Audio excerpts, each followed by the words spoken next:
Hello friends, my name is Behroz and welcome to my channel. In today's video, I will talk about the 3 most common and damaging resume mistakes that you need to avoid if you want to land that dream job that you're looking for.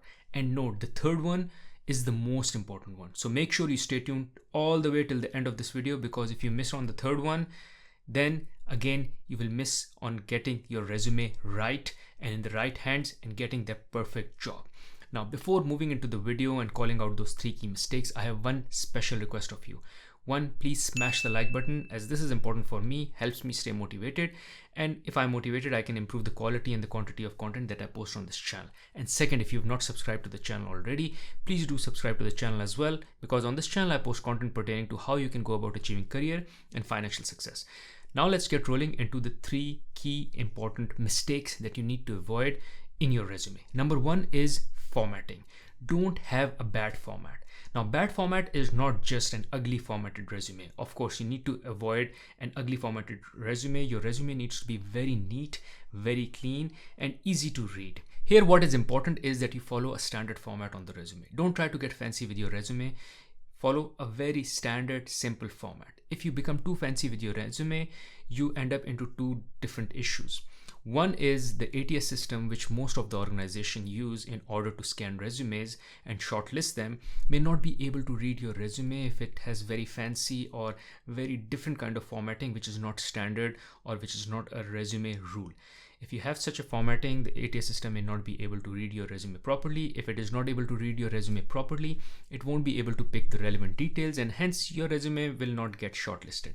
And secondly, which is even more important, even if there is no ATS system, when the recruiter is reading through different resumes, they hardly have 5 to 8 seconds to skim a resume and decide whether this is a resume I put on the left side and say it's shortlisted, or on the right side and say it is not shortlisted and I throw it away. Well, if your resume is in a very non-standard format, it would be difficult for the recruiter to skim through your resume.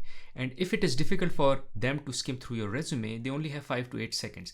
And in those 5 to 8 seconds, if they cannot find the information they're looking for, then even if that information is there somewhere but hidden or in a very difficult format for them to read, then your resume will not get shortlisted because they are not able to find what they were looking for. So make your resume very simple, because here's the thing. When the recruiter is going through different resumes, all of the resumes are coming in almost the same format.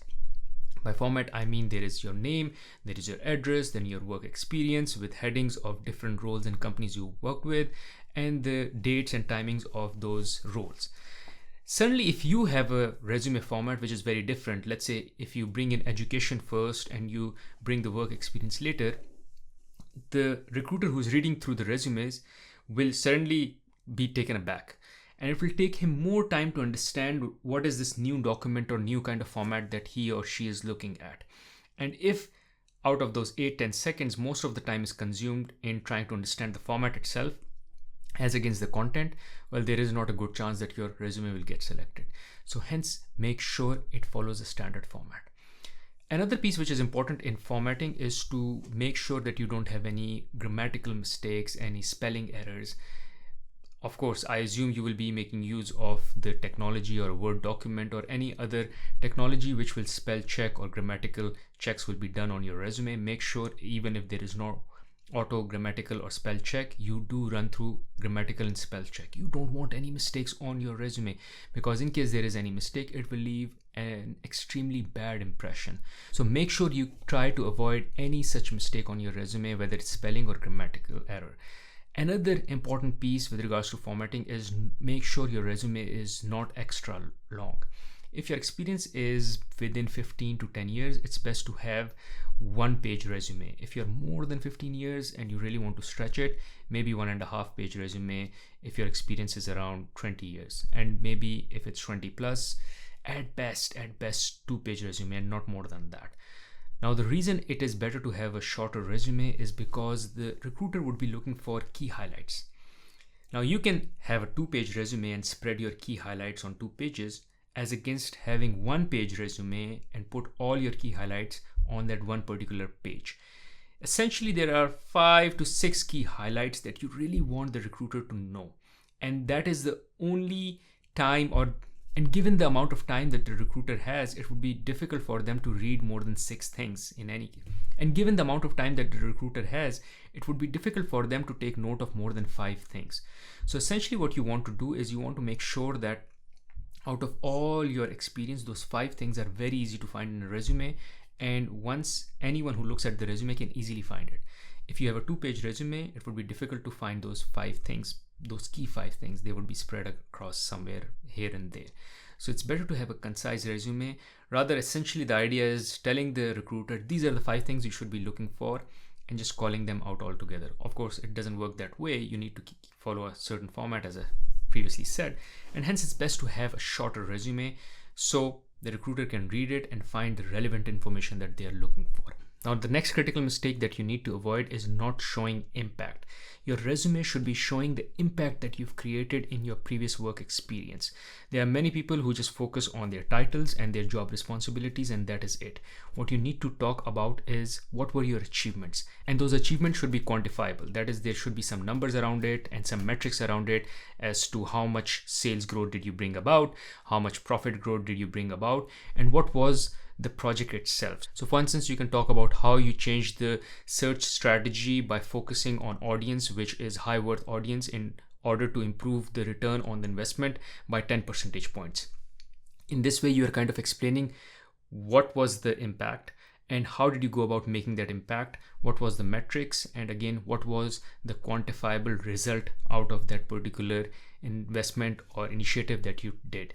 These are the things that you need to call out. These are things which are more important than calling out the job responsibility. I think there is a place for job responsibility, but it should not be more than a few words or one line at max. After that, under each the heading of the particular role that you are calling out, you should mention the key impacts or the key highlights coming out of that particular role that you did. Also here, make sure you avoid any irrelevant information on the resume. The real estate on resume is very, very, very important.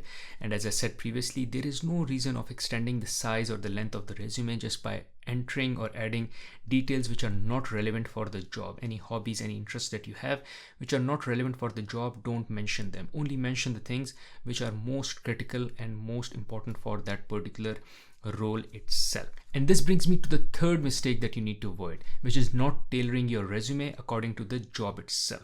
It is very important that even before you send out your resume, you read the job description for which you are sending out the resume.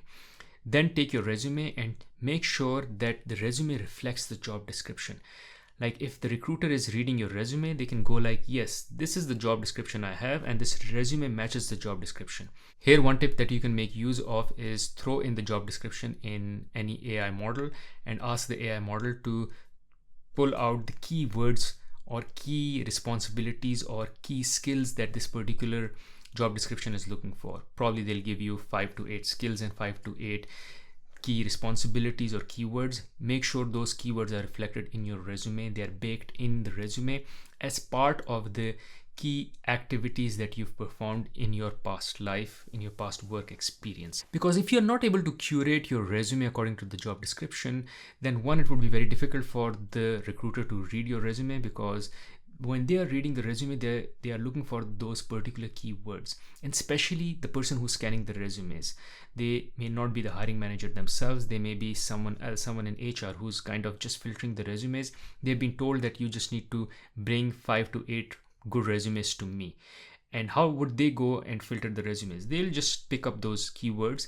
Using those keywords, they'll scan the resume and look for those keywords in the resume. And if they can't find those keywords, those key titles, those key activities in the resumes, your resume will not get shortlisted. So the idea here is, through all these 3 mistakes that you need to avoid, that you need to make it very simple, very easy for the recruiter, for the hiring manager, whoever is evaluating your resume, to be able to read your resume and understand what the resume is about and get the right information out of it with simplicity.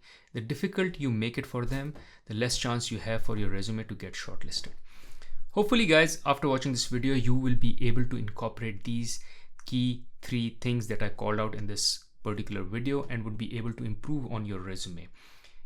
After watching this video, I also recommend there is another video on my channel which I highly recommend, which is how do you go about introducing yourself in an interview? Because I assume after you have a phenomenal resume prepared, you will get a call for the job interview. And if you get called for the job interview, the first or the most important question that you get asked is introduce yourself.